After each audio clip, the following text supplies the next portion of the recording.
ሪሰንትሊ ከቲክቶክ ጋር ተያይዞ በቁጥጥር ስር የዋሉ ወጣቶች ነበሩ። እነዚያ ወጣቶች ለኢትዮጵያ አስፈላጊ ናቸው። ያንን አውድ ተቀላቅለው ፈጥረው ለመማር ስራ ለመስራት መሞከራቸው ሊበረታታ የሚገባው ጉዳይ ነው።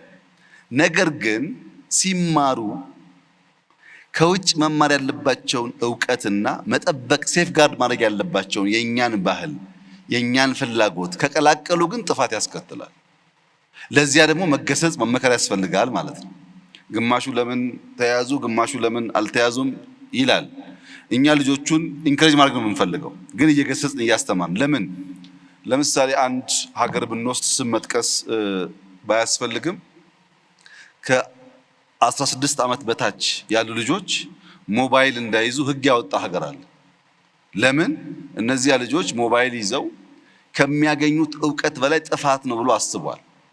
ታዲያ እንዴት ቴክኖሎጂ ይጠቀሙ ሲባል ትምህርት ቤት ሲሄዱ ኮምፒውተር አላቸው፣ መምህራን ይቆጣጠራሉ። ቤት ሲገቡ ኮምፒውተር አላቸው፣ ወላጅ ይቆጣጠራል።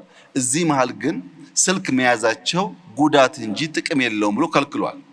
ሌላ ሀገር ደግሞ የወሰን እንደሆነ በሳይበር ሴኩሪቲ ተቋም በመገልገል ቲክቶክ በአንድ ሀገር ውስጥ 100% በሚባል ደረጃ ህፃናት ከ16 ዓመት በታች ከሆኑ ከስቴም ውጪ ቲክቶክ ማየት አይችሉም። ቲክቶክ አለ ሳይንስ፣ ማቴማቲክስ፣ ቴክኖሎጂ ነክ ጉዳይ እንጂ ያለባበስ ያዘፋፈን ምናምን ነገር ማየት አይችሉም።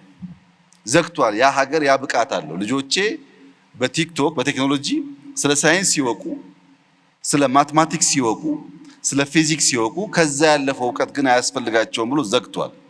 ኢትዮጵያ ከዚህ ዓመት በታች ያለው ወጣት ስልክ አያዝ ብላ ህግ ካላወጣች፣ ቲክቶክ ደግሞ ፊልተር ማድረግ ካልቻለች፣ መጠንቀቅ ያለብን ነገር በተለይ ኢንፍሉዌንሻል ምንባል በዛ ሰፈር የምንሰራ ሰዎች በእኛ ምክንያት ብዙ ሰው ሊመረዝ ይችላል። ቢኮዝ ህፃናት አንድ የሚወዱት ሰው አለባበሱ፣ አነጋገሩ፣ ቆመናው ሁሉ ኢንፍሉዌንስ ያደርጋቸዋል። እኛ የሚከተለን ሰው እንዳለ አስበን ጥንቃቄ ካላደረግን የኢትዮጵያን ባህል፣ የኢትዮጵያን እምነት፣ የኢትዮጵያን ፍላጎት የሚቃረን ከሆነ ቴክኖሎጂው አጋዥ ሳይሆን ጥፋት ይሆናል ማለት ነው። ቴክኖሎጂ የምንማርበት፣ የምንጠቀምበት፣ የምናድግበት እንዲሆን በእኛ ውስጣዊ ሁኔታ የተገራ መሆን አለበት።